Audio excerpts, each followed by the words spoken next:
அம்பேத்காரு இந்த உலகத்துக்கே கடவுள் யாரு? அவரு தாண்டா புரட்சியாளர் அம்பேத்காரு. சட்டத்தெல்லாம் ஊட்டி ஊட்டி வளர்த்தது யாரு? சட்டத்தெல்லாம் ஊட்டி ஊட்டி வளர்த்தது யாரு? அவரு தாண்டா புரட்சியாளர் அம்பேத்காரு. அண்ணல் புகழ்ச்சி என்னைக்குமே ஓங்கி ஜொலிக்கணும். அண்ணல் கொடியை நம்ம தாண்டா தூக்கி பிடிக்கணும்.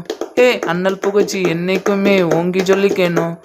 அண்ணல் கொடியை நம்ம தாண்டா தூக்கி பிடிக்கணும். இந்த உலகத்துக்கே கடவுள் யாரு? அவரு தாண்டா புரட்சியாளர் அம்பேத்காரு. ஜாதி மதம் எதுக்கு? எல்லாத்தையும் ஒதுக்கு. எல்லாரும் சரிசமனு வாழ்ந்து காட்டலாம். அந்த கால ஜாதி இன்னும் கொஞ்சம் இருக்கு. எல்லாத்தையும் அடியோட அழிச்சு காட்டலாம். அண்ணல் சிலையை உடைச்சு நீ சிரிக்காதடா.